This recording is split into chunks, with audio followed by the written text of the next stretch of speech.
Assalamualaikum warahmatullahi wabarakatuh. Nama saya Filza Amalia Yusra dengan nomor BP 2010-11-2137 akan mempresentasikan hasil diskusi kelompok kami yang berjudul penerapan perikatan dengan ancaman hukuman dalam perjanjian endorse. Materi yang pertama yaitu tentang perikatan. Pengertian perikatan.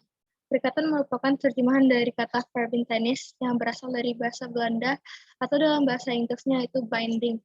Verbintenis ini berasal dari bahasa Prancis, yaitu obligation, yang terdapat dalam Code Civil Prancis, yang selanjutnya merupakan terjemahan dari kata obligation yang terdapat dalam hukum Romawi Corpus Juris Civilis.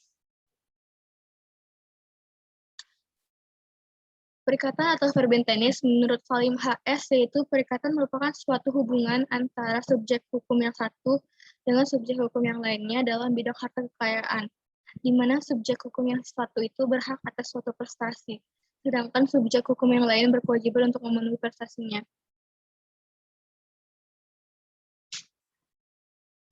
Unsur-unsur perikatan yang pertama adalah adanya kaidah hukum.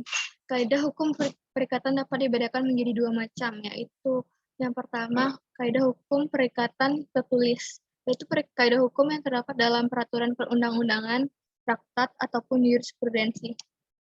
Yang kedua itu kaidah hukum tidak tertulis, yaitu kaidah hukum perikatan yang timbul, tumbuh, dan hidup dalam praktek kehidupan masyarakat. Ini disebut dengan kebiasaan. Contohnya seperti transaksi gadai, jual tahunan, ataupun jual lepas. Unsur yang kedua itu adanya subjek hukum.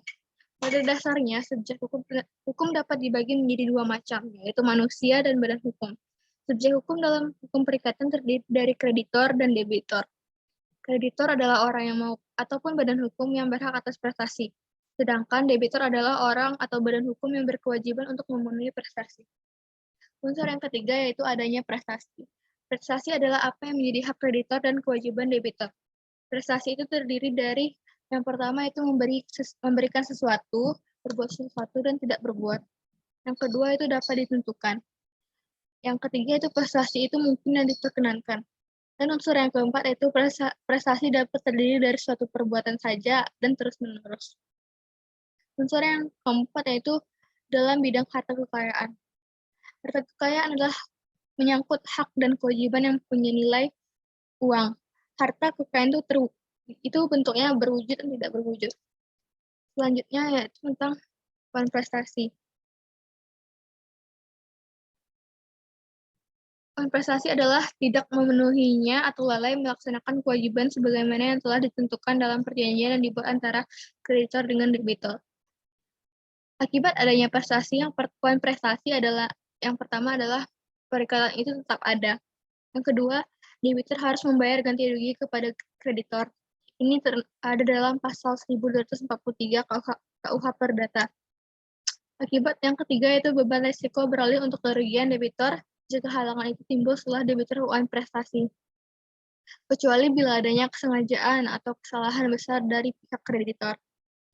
Akibat yang keempat itu jika perikatan lahir dan perjanjian timbal balik, kreditor dapat membebaskan diri dari kewajibannya memberi kontraprestasi dengan menggunakan pasal 1266 KUH Perdata. Dari selanjutnya itu tentang risiko. Dalam teori hukum ini dikenal suatu ajaran yang disebut dengan risikoler atau ajaran tentang risiko. Risikoler adalah suatu ajaran di mana seseorang itu berkewajiban untuk memikul kerugian jikalau ada sesuatu kejadian di luar kesalahan salah satu pihak yang menimpa benda yang menjadi objek perjanjiannya.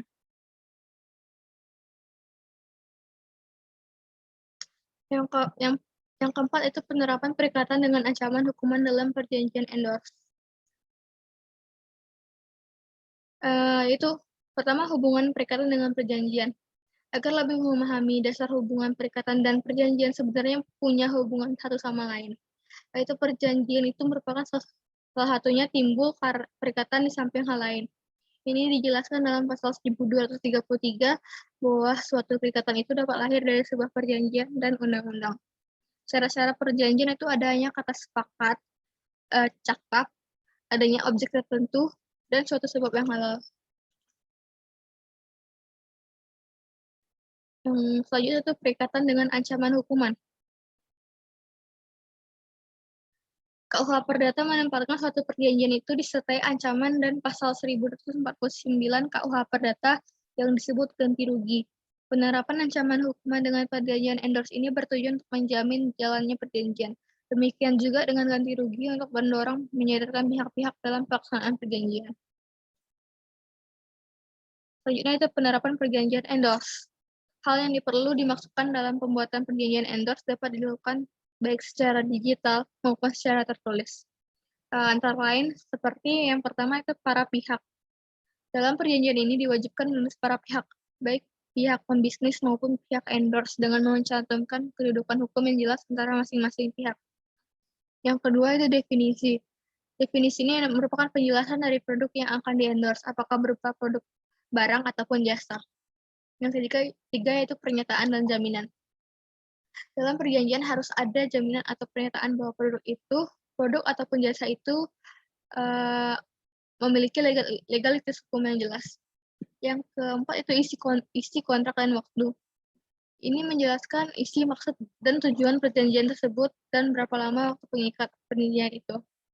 Yang kelima itu tanggung jawab. Itu menjelaskan tanggung jawab dari masing-masing pihak dan menjalankan kewajiban dari masing-masing pihak yang mengikatkan diri. Yang keenam itu ganti rugi, ditujukan apabila terjadi wan prestasi antara pihak-pihak dalam perjanjian tersebut, lalai atau ingkar janji. Yang ketujuh itu hukum yang berlaku dan yuridiksi, yaitu produk atau jasa yang akan di-endorse harus disertai dengan dasar hukum, serta menjelaskan yuridiksi penyelesaian jika terjadi kerugian. Baiklah, itu saja yang dapat saya sampaikan. Maaf apabila ada salah kata. Wabillahi taufiq wal hidayah. Wassalamualaikum warahmatullahi wabarakatuh.